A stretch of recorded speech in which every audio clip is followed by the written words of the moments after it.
The show is about to start. Make it snappy. What can I do for you? You see this? This casino? It's beautiful, isn't it? You can buy it for me. That's what you can do for me. I don't understand. Yeah, I'll make you understand. Look, according to my accountants, I can't buy it because KNG-TV is making a profit. That doesn't make any sense. I have to go now. You know what doesn't make any sense? Is the fact that this station is still on the air. I did exactly what you told me to do, which was to go out and get the worst TV MC that I could find, and I did, and in his price range. You should have spent more money and got somebody less talented. I even teamed him up with my ditzy airhead sister, the ex-stripper. She's a floozy, he's boozy, and the show ends up being a doozy. Look, all I can say about all of this is, almost live, and from somewhere in New York City, it's the Kong Show on TV. Hey there, everybody out in TV land. My name is Chucky Baby. And my name is Ms. Ella with a Z. And welcome to The Kong Show, the biggest little vaudeville-style comedy variety show on TV. In the world! Who likes comedy? I do. Who likes variety? I do. And who likes me, Chucky Baby? Oh, I do. I definitely like you, Chucky. I know you do. And our first performer tonight is Rob Gordon. So, watch this. Nobody told me when I was about to get married about the weird fights you had. Like, everyone said, oh, you fight, you're almost going to divorce over money. And that's maybe sometimes true, but it's not the weird fights that my wife and I got into almost bringing the lawyers into the equation over the chicken. Over chicken.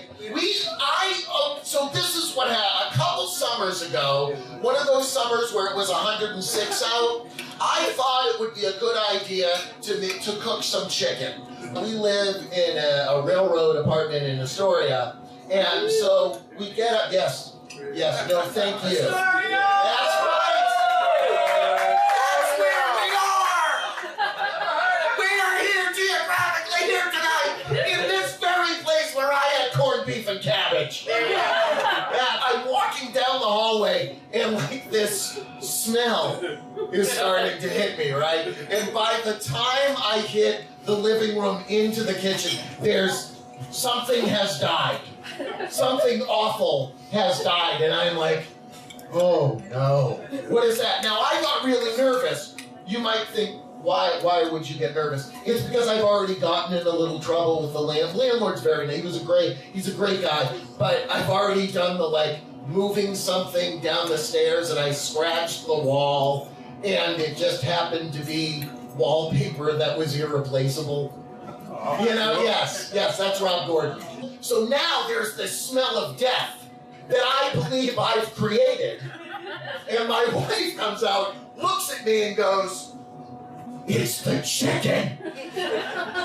And I immediately freak out, I panic. And I'm like, what are you talking about? It's not the chicken, I know chicken, and that's not chicken. That is not the smell of chicken. And she just keeps going, "It's the chicken." And I'm like, now it's turned into a heated debate between the two of us over what the smell of chicken is. This stuff has a nutty smell to it, and I know that's not chicken. Just chicken doesn't have nut. No, it's the chicken. I know chicken, and you're wrong. It's chicken. Oh my gosh, chicken. So I'm at work, and I'm typing away. I hear the phone ring.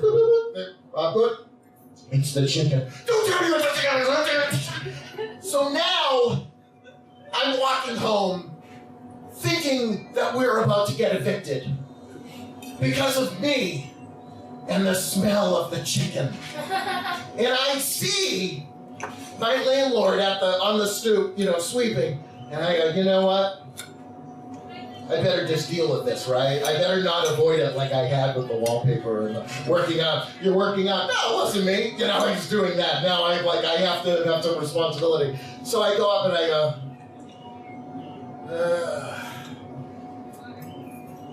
what a smell, right? And the landlord says, yeah. And I'm thinking, I'm evicted. And he goes, sorry about that.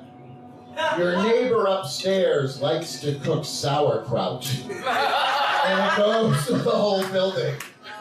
And I start waltzing. Like it's the sauerkraut. It's the sauerkraut. It's the sauerkraut. It's the sauerkraut. And I'm waiting for my wife to get home, dancing around the apartment, nude. And I'm going, it's the sauerkraut. All right, I wasn't nude. All right, I was good. But I'm like, it's the sauerkraut. And she comes home and I'm like, it's the sauerkraut. What are you talking about? It's not the chicken. It's the sauerkraut. And we're dancing in the apartment singing, it's the sauerkraut, it's not the chicken. So now, whenever I get in a heated argument with my wife, and I think she's about to call a lawyer, I look at her straight in the eye and say, it's not the chicken, it's the sauerkraut. Enjoy the rest of the show, guys. Have a good night. That Rob Gordon is a really funny performer. Don't you think so, Chucky? Yes, I do, Miss Ella. Now, who's ready for some variety to go along with the comedy? Because if you are, then watch this. I usually like to end my little set with a little combination of one of my other loves besides magic, and that's poetry. And I do a little rhyme and rhythm of a little story with a moral to it. But Kong show people told me, you know, we're filming this, can you tone it down? We know it's a little risque. Can you tone it down a little? So I try to change it around a little bit, but you'll still get the flavor. I'm going to tell you a story using cards, rhyme, and wit, composed by myself, and that is no shock. The story you'll find of two gals and a guy, a soap opera of sorts. Now let's find out why. The two of the three were husband and wife, a king and a queen for most of their lives, and he called her Edith. She called him Stan. Edith was the queen, and Stan was her man.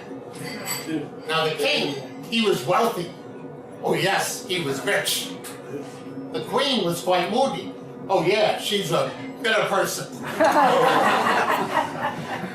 But the king, he could smile. But the queen, she could not. It was a child they wanted and could not be gotten.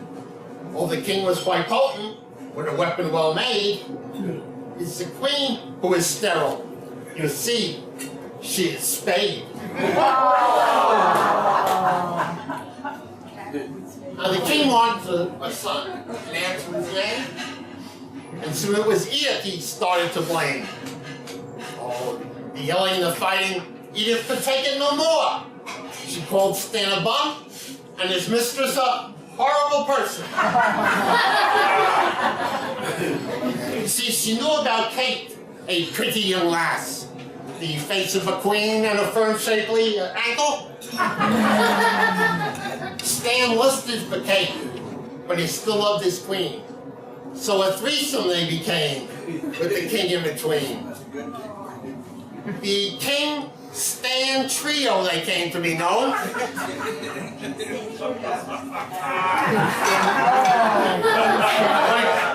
But a king with two queens would be rocking the throne. For you see, lust and greed don't mix well with fate. For soon it was Edith who lusted for Kate. Two queens in love soon sent Stan away. But he quickly returned because he wanted to play. They fast refused him, sent him outside the walls. And if he returned, they'd cut off his ball of head. That's what they do. Stan was persistent, he wanted to stay, so he returned when Kate was away. Oh, a fight broke out. Edith screamed, yelled, and hissed. Not to mention the king, oh boy was he pretty upset. But Kate would return, much to Edith's delight. They sent Stan away into the night. So we're left with two queens, both happy, rather gay. But not poor King Stan, he had not had his way. You see, he lost his kingdom, two queens, and his luck. I guess you could say he was royally forgotten about.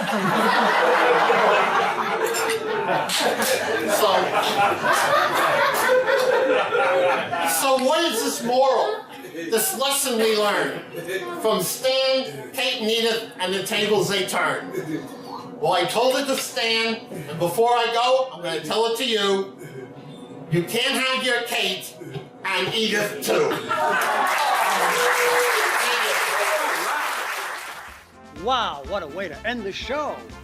So tune in next time for another episode of vaudeville-style comedy and variety. And remember, if it's more than just sketch, If it's more than just stand-up, It's more than you can imagine. it's the Kong Show on TV.